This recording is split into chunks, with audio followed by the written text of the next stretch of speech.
Al Jazeera Podcast.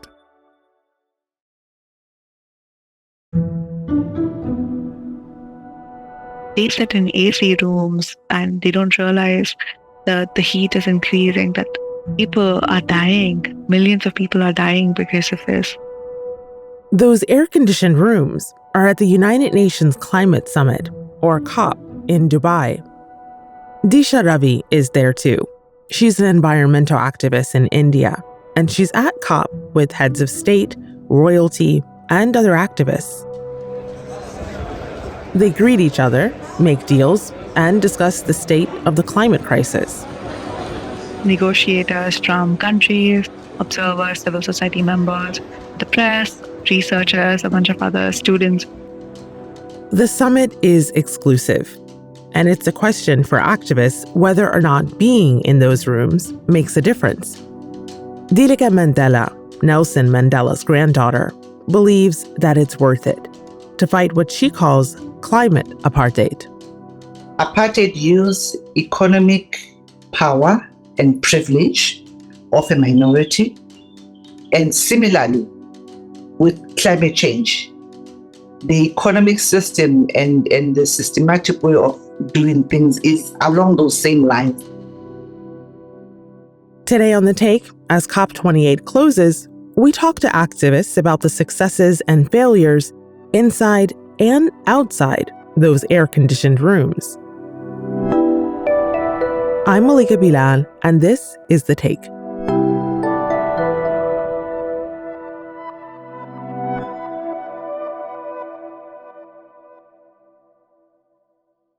This year's Global Climate Summit was eventful. Countries clashed over a proposed agreement to phase out fossil fuels at the COP28 Climate Summit in Dubai. Observers in the negotiations said Saudi Arabia and Russia were among several countries insisting the conference focus only on reducing climate pollution and not on targeting fossil fuels. Over 100 protesters gathered on the sidelines of the summit for a peaceful action in solidarity with the people of Palestine demanding a ceasefire in Gaza. Malika Mandela was there to witness some of it. She attended COP for the first time this year, representing one of the most revered families in the global fight for social justice. Let each one of you and all of our people give the enemies of peace and liberty no space to take us back to the dark hell of apartheid. I will always say I'm the first of the first of the first. First grandchild of Nelson Mandela from his first wife, Evelyn Mandela, from his first son, Thembekile Mandela. And I am the CEO and founder of the Thembekile Mandela Foundation, a foundation that is centered on three pillars: health, education, and youth development. And a few things immediately stood out to her. One, it was how massive it is and how many countries are supporting it. But she was also struck by what was achieved from the very first day of the summit, the launch of the Loss and Damage Fund. Hearing no objections, it is so decided. A new loss and damage fund will help offset the long-term impact of rising sea levels and extreme weather events, such as flooding, droughts, and wildfires. The genesis of the need to have such a fund is nearly 3 decades old. It has not just happened overnight.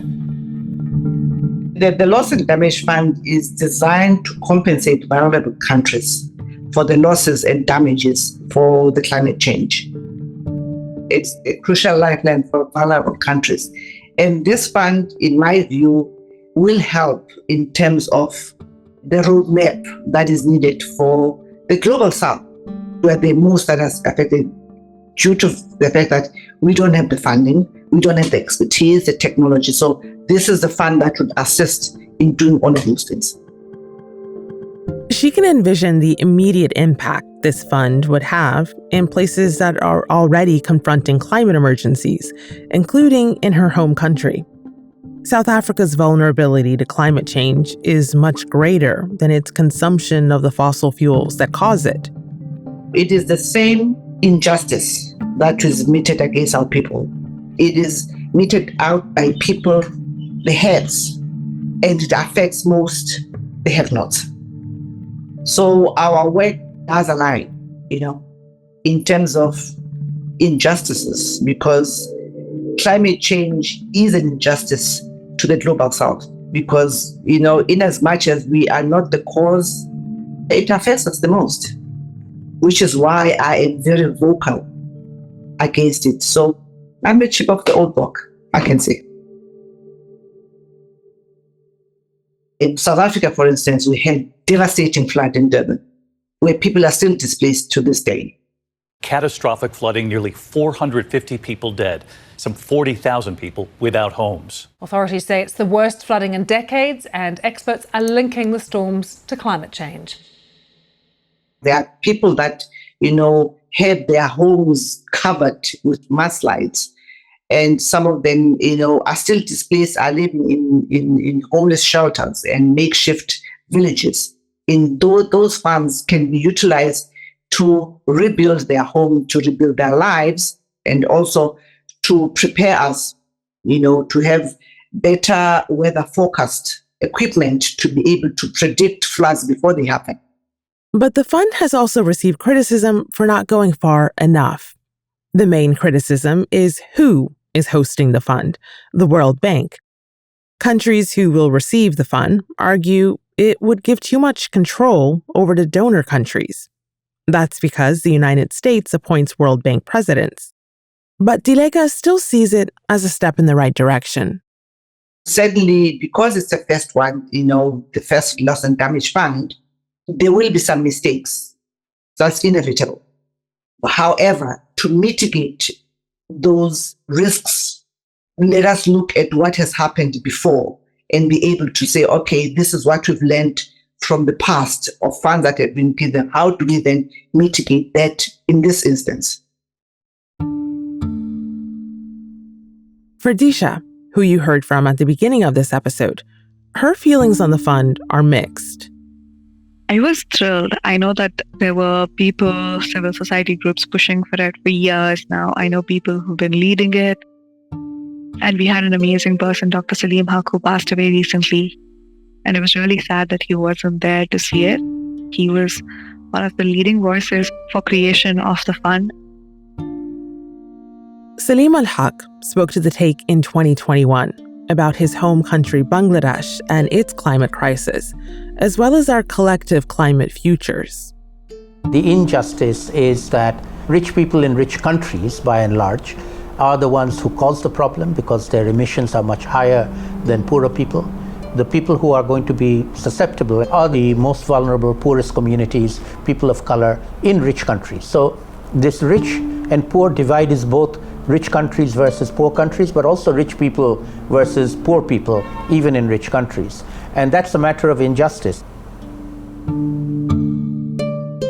He died at the end of October, soon before COP began. Disha says she's concerned that the work behind the fund will stall now that it's been passed. Even for this to just happen, it took so long. So I feel like they're just going to stop at this and applaud themselves for the work they've done instead of continuing to push.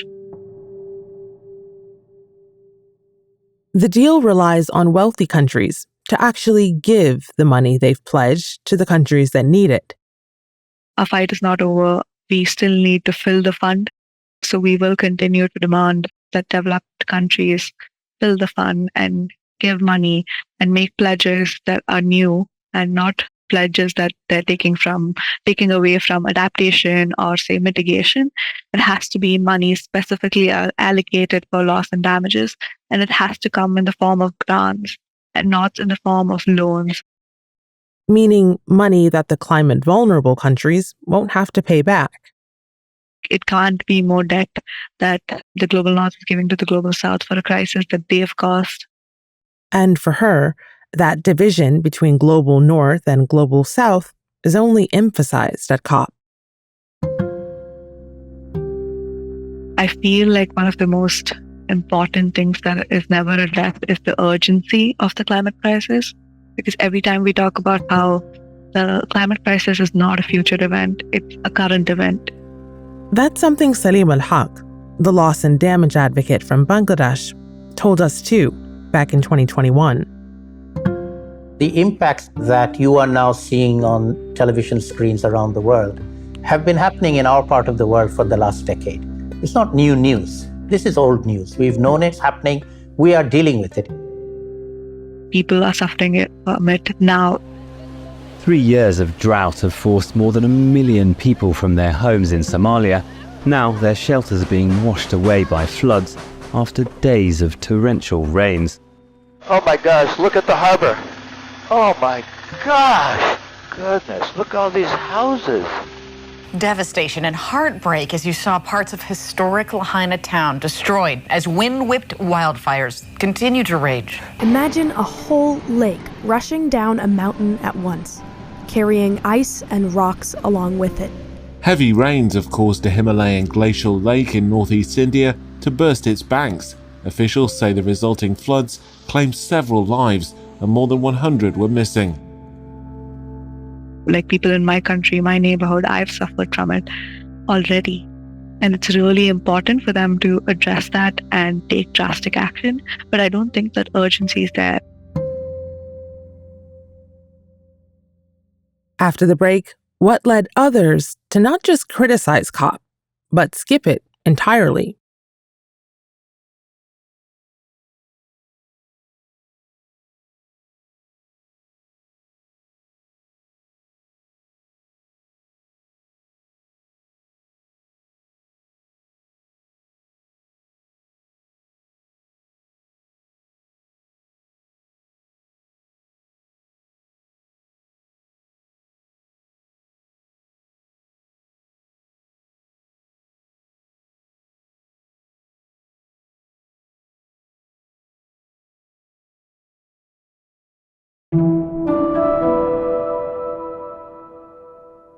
The criticism of COP included full-on boycotts from the likes of Swedish climate activist Greta Thunberg, who skipped last year's COP and didn't make an appearance in Dubai this year either. She also spoke out against the choice of the summit's chair. Soltan Ahmed Al-Jaber is the CEO of the Abu Dhabi National Oil Company, a lead producer of fossil fuels. The first time a CEO has ever run this particular conference.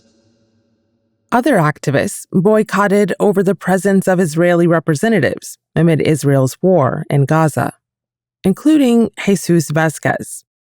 I am the general coordinator of Organización Boricuá de Agricultura Ecológica, which translates to Organización Boricuá of Agroecology in Boriquén, Puerto Rico. And he's at a different conference hosted by La Via Campesina. It's an international organization of farmers. We go normally to all of the COPs.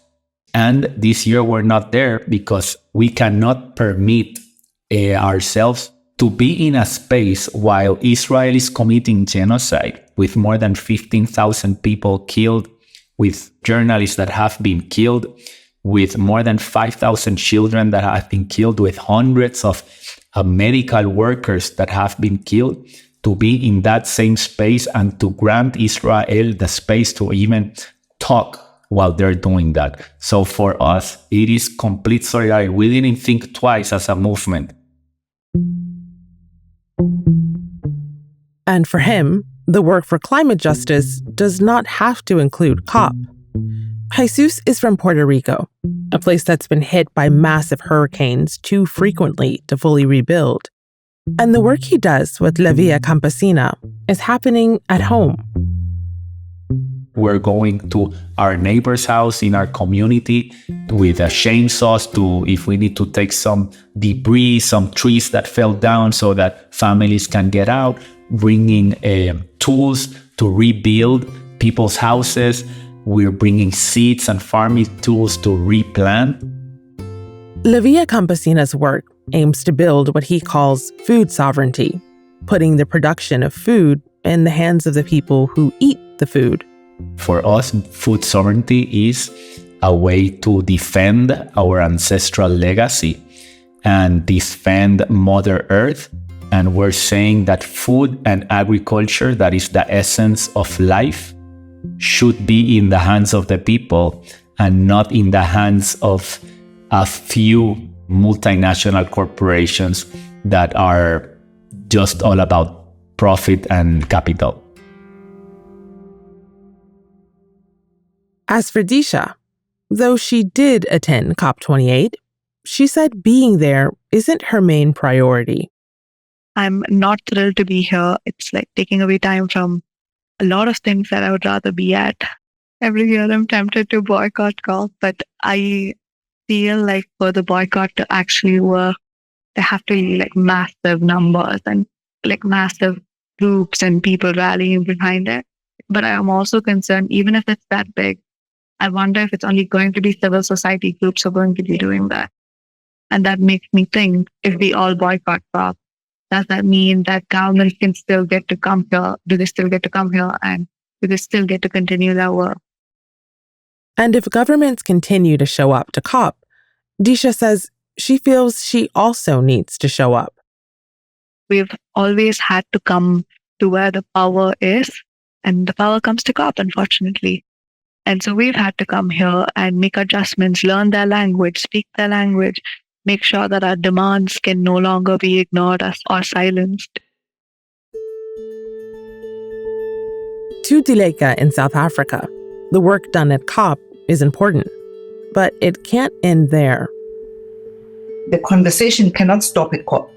We have got to have these conversations on a daily basis, because in dialogue, we have got to have these dialogues constantly, be it on social media, be it physically. So I would say that slowly, we are winning the tide against, commitment, that is. There's a saying, a journey of 1,000 miles starts with one step. Climate change doesn't care who caused it, who suffers the most. It is upon us. And until such time we put our differences aside and make sure that we come up with concrete solutions of how to reverse the tide. Because if you pit nature against humanity, nature will win every time.